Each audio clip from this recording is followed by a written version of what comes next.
you doing? I'm so glad to be here. I want to thank all the organizers that put this event together, and thanks for letting me come out here and speak. I really appreciate it. Years ago, when I was a teenager, I read a book that changed my life. It was called The Law by Frederick Bastiat.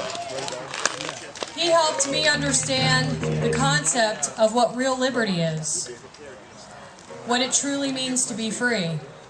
He said each of us has a natural right from God to defend his person, his liberty, and his property. He taught me that natural law always supersedes man-made law.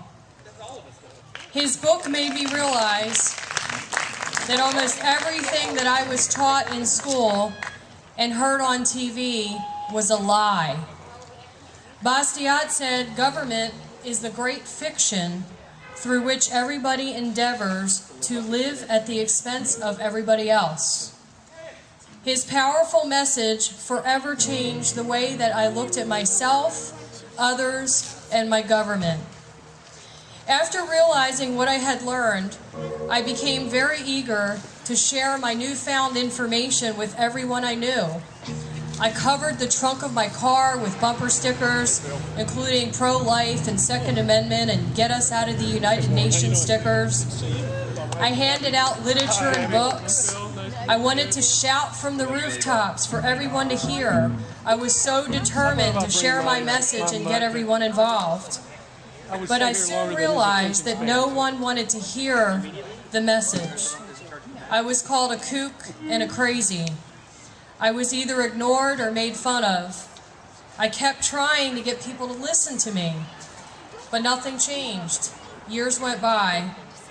Eventually I started losing hope, and I had almost given up. I was burned out, and I was brokenhearted. I started to believe that my dream to restore liberty might not ever come true. Then in 2007, a series of events happened that changed my life forever. I learned about a man who had been fighting for all of the same things that I'd been fighting for.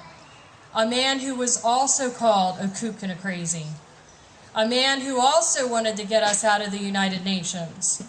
A man who had been handing out the same information and books that I was handing out.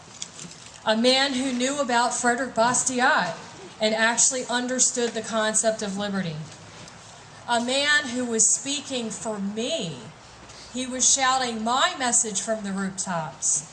He had been fighting for the same principles that I believed in for over 30 years and before I was even born. I couldn't believe my eyes and my ears. My message was finally being heard.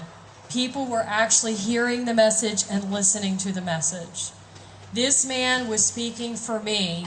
This man was Ron Paul. What was even more exciting was the realization that there were thousands of other people out there who felt exactly the way I did. I was no longer the Lone Ranger. And as Ron Paul's message became louder, the peaceful revolution grew stronger. My hope was restored. I felt like a brand new person inside. I was re-energized and ready to work hard to continue the powerful momentum that Ron Paul had started.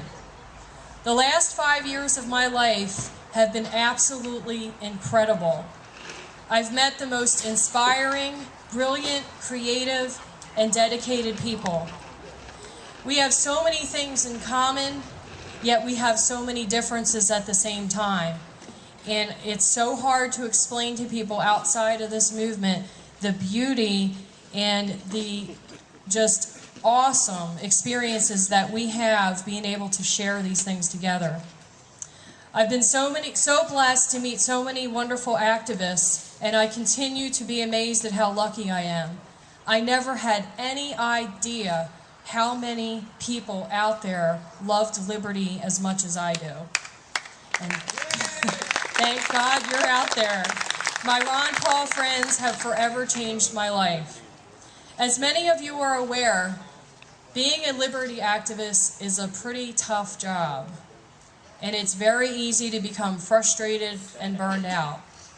Rose Wilder Lane said, "The question is whether personal freedom is worth the terrible effort, the never lifted burden, and the risks of self-reliance."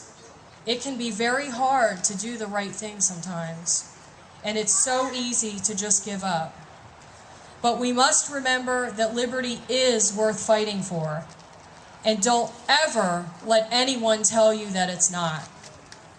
Think of all the people throughout history who were told they would never make it, the many people who were told, "You'll never be able to change the status quo."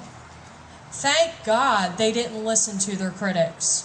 They pursued their goals and they proved them wrong. Don't ever let the establishment bring you down. Sometimes the underdog does win. So keep your chin up, guys. Jordan Page wrote in one of his songs, "I'm going to change the things I find strange, for I know that I'm not alone." These words hit me pretty hard when I first heard his song, because it made me realize that so many of us out there thought we were alone. And then when the Ron Paul movement gained its momentum, we realized we're not.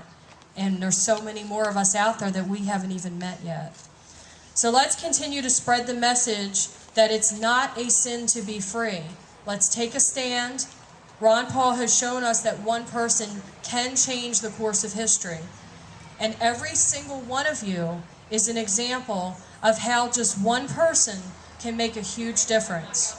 I am honored to stand alongside each of you in our battle to restore our liberty.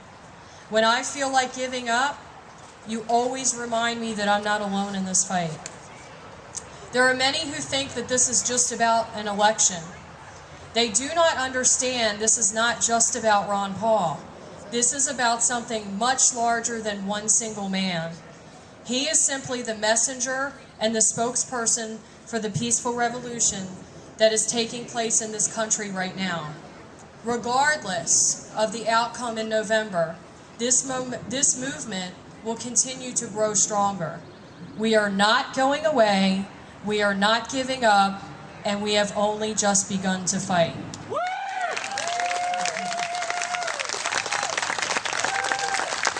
As many sit on the sidelines, we know that it is up to us.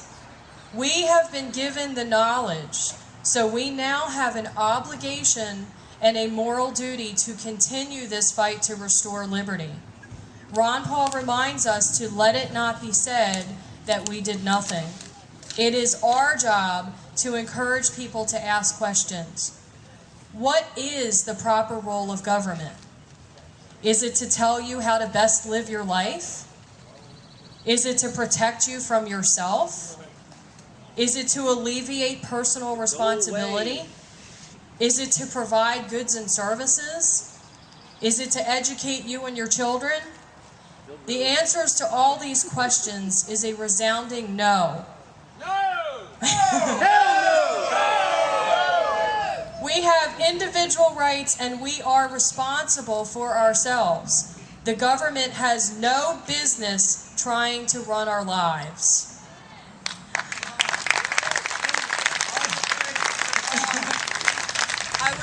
I would like to challenge myself and everyone here today.